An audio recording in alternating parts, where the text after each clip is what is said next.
Hello viewers, আজ আমি আপনাদেরকে দেখাবো কিভাবে ডল স্টার সার্কিট তৈরি করতে হয়।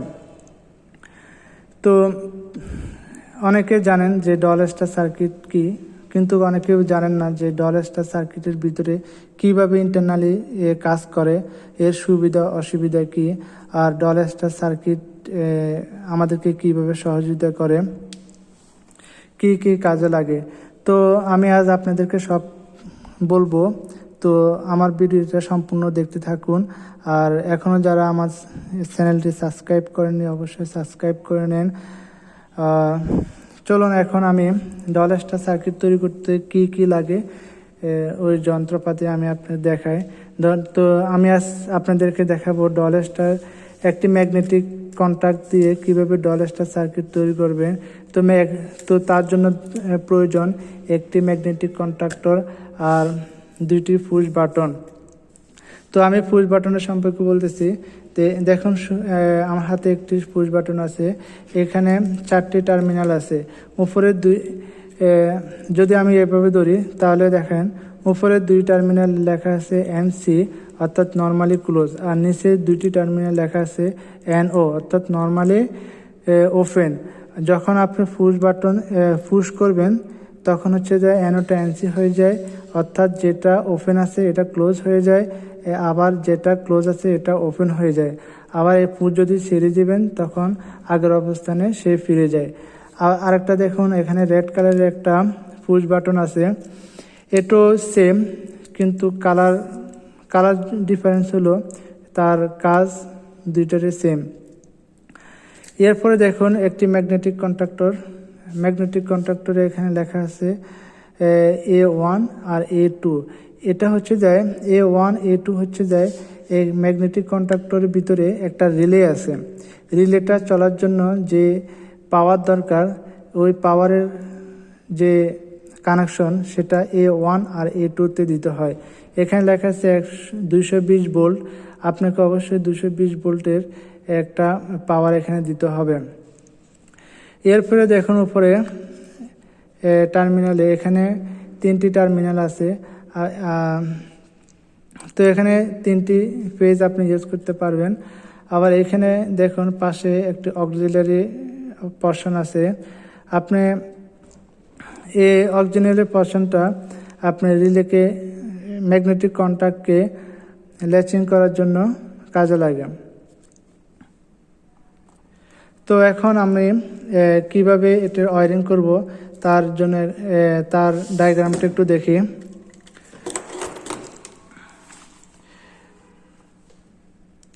দেখুন এখানে একটা ডায়াগ্রাম দেওয়া আছে। এটা হচ্ছে যে ফেজ, আর এখানে একটা এখানে একটা পুশ বাটন ইউজ করা হচ্ছে যে এটা হচ্ছে যে এনসি, দেখুন এনসি। আর এখানে একটা পুশ বাটন ইউজ করা হয়েছে, এটা হচ্ছে যে এনও। এরপরে এখানে দেখুন এখানে এই ম্যাগনেটিক কন্ট্যাক্টের যে কয়েলের যে 2টা টার্মিনাল A1 আর A2, এখানে হচ্ছে এই পুশ বাটনের এক মাথা থেকে এখানে লাগাই দেওয়া হয়েছে। আর নিউট্রালটা এখানে সরাসরি দেওয়া হয়েছে। দেখেন নিউট্রালটা সরাসরি এখানে দেওয়া হয়েছে, এখানে সরাসরি দেওয়া হয়েছে। এখন দেখুন এটা ল্যাচিং করার জন্য অক্সিলারি যে সার্কিট ম্যাগনেটিক কন্ট্যাক্টের যে অক্সিলারি পয়েন্ট আছে, ও অক্সিলারি পয়েন্টের যে এনও আছে, ওই এনওটা আপনার এখানে ল্যাচিং করা হয়েছে। তো চলুন এখন আমরা প্র্যাকটিক্যালি কানেকশন দিয়ে দেখি প্র্যাকটিক্যালি কীভাবে কানেকশন করতে হয়। তো প্রথমে আমি আমি একটা অফ বাটন নিলাম, এটাকে দিয়ে আমি অফ করব। তো এটার এনসির সাথে অর্থাৎ নর্মালি ক্লোজের সাথে আমি ফেজের এক টার্মিনাল লাগাবো, আর আরেক টার্মিনাল লাগাবো হচ্ছে যে এখানে আরেকটা পুশ বাটন দেখছেন এইটার এনোর সাথে। তো বিয়াস দেখুন আমার পুশ বাটনের কানেকশন শেষ। আমি ফেজটা অফ বাটনের এনসির সাথে দিছি, আর আবার এই টার্মিনাল থেকে আমি আবার অন বাটনের এনোর সাথে লাইনটা দিয়েছি। আপনারা একটু ভালো করে দেখুন। এখন আমি এই সুইচের এক মাথা থেকে ম্যাগনেটিক কন্ট্যাক্টে লাইন দেব। আমি টার্মিনাল 2-তে দিচ্ছি। দেখুন ভিউয়ার্স, আমি পুশ বাটন থেকে একটা টার্মিনালে দিয়ে দিছি। এখন আরেকটা টার্মিনাল আছে, ওটাতে আমাকে নেগেটিভ দিতে হবে অথবা নিউট্রাল দিতে হবে। তো দেখুন ভিউয়ার্স, আমার ম্যাগনেটিক কন্ট্যাক্টে নিউট্রালটা দেওয়া শেষ। তো এখনও আমার ল্যাচিং হয় নাই। তো ল্যাচিং না হলে কিভাবে কাজ হয় আপনারা একটু দেখুন, ল্যাচিং না করলে কি হয়। তো ভিউয়ার্স দেখুন, আমি আমার লাইন দেওয়া শেষ। এখন আমি পুশ করতেছি। এটা হচ্ছে যে অফ বাটন, কিন্তু আমার ম্যাগনেটিক এটা এখন পুশ করলে আপনার কাজ করবে না, কারণ এটা তো অফ বাটন, শুধু অফের সময় কাজ করবে। এটা দেখুন অন বাটন, এটাকে আমি দিচ্ছি, এটাকে দিলে কাজ করছে। এখন আমি আবার পুশ ছেড়ে দিছি, এটা অফ হয়ে গেছে। আবার একটু দেখুন, আমি পুশ করছি, ম্যাগনেটিক কন্ট্যাক্টটা চলতেছে। এখন আমি আবার পুশটা ছেড়ে দিচ্ছি, দেখুন ছেড়ে দিচ্ছি, ম্যাগনেটিক কন্ট্যাক্টটা অফ হয়ে গেছে। এর মানে হচ্ছে যে আমার এখনও রিলেটার ল্যাচিং হয়নি। তো আমাকে এখন রিলেটার ল্যাচিং করতে হবে। তো রিলেটার ল্যাচিং করবেন কিভাবে? আপনাকে দেখুন, আমার এখানে দুইটা পুশ বাটন আছে।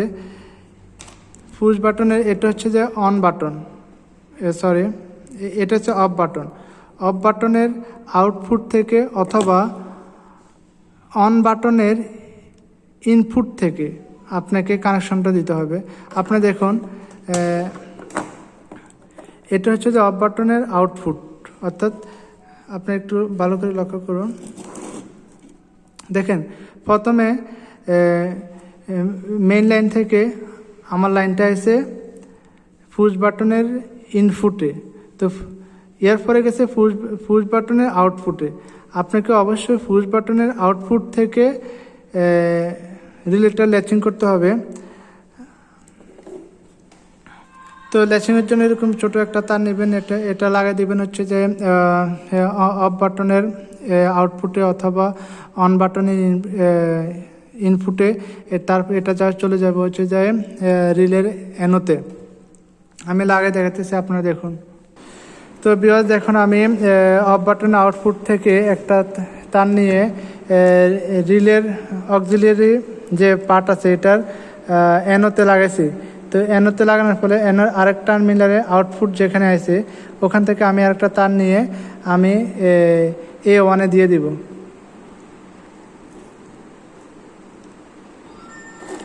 তো দেখুন ভিউয়ার্স, আমি কিভাবে কাজটা করছি। দেখুন আমি ল্যাচিং কিভাবে করছি, আরেকবার একটু দেখায়। দেখেন, এটা হচ্ছে যে অফ বাটন। প্রথমে অফ বাটনে একটি ফেজ ঢুকছে, অর্থাৎ কারেন্টের যে লাইনটা এখানে এসে ঢুকছে, আর এটা হচ্ছে আউটপুট, অর্থাৎ ইনপুটে ঢুকছে, পরে আউটপুট দিয়ে বেরোছে। আউটপুট দিয়ে বের হয়ে আমার এটা হচ্ছে যে অন বাটন। দেখেন, এই অন বাটনের অ্যানোর সাথে অ্যানো টার্মিনাল লাগছে, আর দেখুন অ্যানো টার্মিনাল লাগছে। তো অ্যানো টার্মিনালের আউটপুট থেকে আমাকে ম্যাগনেটিক কন্ট্যাক্টের A1-এ দিছি। এখন এই অবস্থায় আর নিউট্রালটা আমি সরাসরি A2-তে দিয়ে দিছি। এই অবস্থায় আমার ম্যাগনেটিক কন্ট্যাক্টে আমি যদি চালাই, তাহলে সে আবার চলে, আবার পুশ বাটন অন ছেড়ে দিলে আবার সে অফ হয়ে যায়। অর্থাৎ ম্যাগনেটিক, আমি যখন পুশ বাটনটা দিব ম্যাগনেটিক কন্ট্যাক্টটা চলবে, পুশ বাটন ছেড়ে দিলে ম্যাগনেটিক কন্ট্যাক্টটা অফ হয়ে যাবে। সেই জন্য আমার দরকার হচ্ছে ল্যাচিং। তো ল্যাচিং করার জন্য এই অফ বাটনের আউটপুট থেকে আমাকে এই ম্যাগনেটিক কন্ট্যাক্টের অ্যানো, দেখছেন এই অ্যানো অক্সিলিয়ারি পার্টের অ্যানোর সাথে লাগছে, আর এটা হচ্ছে অ্যানোর আউটপুট। দেখেন এটা এখান দিয়ে লাইন হয়ে এটা আছে, এটাকে আমার এ টার্মিনালে দিয়েছে, অর্থাৎ ফেজে দিয়েছে। আপনারা কখনো নিউট্রালে A2-তে নিউট্রালে যেখানে দিচ্ছেন সেখানে কখনো অন্য কিছু দিবেন না, ঠিক আছে? এটাকে অবশ্যই A1-এ দিতে হবে, যেখানে ফেজ ঢুকছে ওখানে দিতে হবে।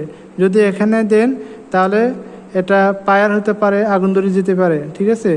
এই জন্য এটাকে অবশ্যই ফেজের সাথে দিবেন, এটা আমি সতর্ক করে দিলাম।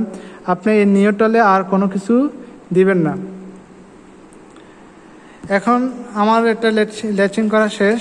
এখন যদি আমি এটা রান করি, দেখুন আমি লাইন দিতেছি, দেখুন আমি এখন অন বাটনটা পুশ করতেছি, ম্যাগনেটিক কন্ট্যাক্ট অন। আমি আবার ছেড়ে দিলাম, এখন ম্যাগনেটিক কন্ট্যাক্টটা অফ হয় না। এখন আমি আবার অফ বাটনটা পুশ করতেছি, আমার ম্যাগনেটিক কন্ট্যাক্টটা অফ হয়ে গেছে। তো এরপরে আপনারা আমি এখন একটা লাইট দিয়ে আপনি দেখাচ্ছি, তো আমার লাইটটা অন অফ ঠিকভাবে হইতেছে কিনা। তো দেখুন আমার এখানে একটা লাইট আছে, এটার এখানে কানেকশন করা আছে, এখানে একটা ফেজ একটা নিউট্রালের সাথে লাগানো আছে। তো আমি যদি এটা ম্যাগনেটিক কন্ট্যাক্টের আউটপুটে দিয়ে দিই, অর্থাৎ টার্মিনাল 1 আর টার্মিনাল 2তে দিই, দেখুন আমার লাইটের দুইটা মাথা আমি টার্মিনাল 1 একটা আর 2তে আরেকটা দিলাম।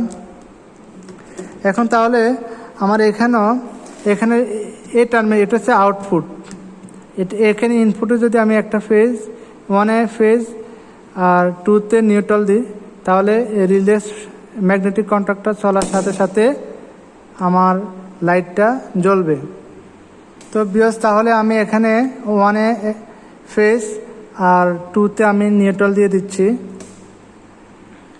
তো বিয়স দেখুন আমি এই ম্যাগনেটিক কন্ট্যাক্টের টার্মিনাল 1-এ ফেজ আর 2তে হচ্ছে নিউট্রাল দিয়েছি। এটা সরাসরি আমি লাইন থেকে দিচ্ছি, এটা কোনো সুইচের সাথে কোনো সম্পর্ক নাই। তো এখন দেখুন আমি যদি অন বাটনে যদি পুশ করি, দেখুন আমি পুশ করতেছি, সরি আমি এখন সার্কিট ব্রেকারটা অন করে নিই, সার্কিট ব্রেকারটা অন করে নিই। তো আমি সার্কিট ব্রেকারটা অন করে নিলাম। তো এখন দেখুন আমি এখন পুশ করতেছি, দেখুন আমার লাইটটা জ্বলতেছে, আপনারা কি দেখতেছেন? দেখুন লাইটটা আমার জ্বলতেছে। এখন আমি যদি এটা অফ করি, লাইটটা অফ হয়ে গেছে। তো আবার একটু দেখুন আমি অন করতেছি, আমি পুশ ছেড়ে দিলাম, তারপর লাইটটা অফ হয় নাই। এখন আমি আবার অফ বাটনে ক্লিক করতেছি, দেখুন আমি অফ বাটন পুশ করার পরে লাইটটা অফ হয়ে গেছে। এখন আমি এই অফ বাটনকে যতই পুশ করি না কেন আমার এটা আর চলবে না, যে পর্যন্ত আমি অন বাটনকে পুশ না করব। এখন আমি অন বাটনকে আবার পুশ করলাম, আমি ছেড়ে দিলাম, আমার লাইট জ্বলতেছে, কোনো অফ হইতেছে না। এখন আমি অফ বাটনকে যতই পুশ করি না কেন আমার এটা লাইটটা অফ হবে না, যে পর্যন্ত আমি অফ বাটনকে পুশ না করব। তো এই ছিল আমাদের আজকের মতো ভিডিও। তো সবাই ভালো থাকবেন। আর আমার এই চ্যানেলটা একটা নতুন চ্যানেল, তো আপনারা আমার এই চ্যানেলটাকে সাবস্ক্রাইব করবেন পরবর্তী ভিডিও দেখার জন্য।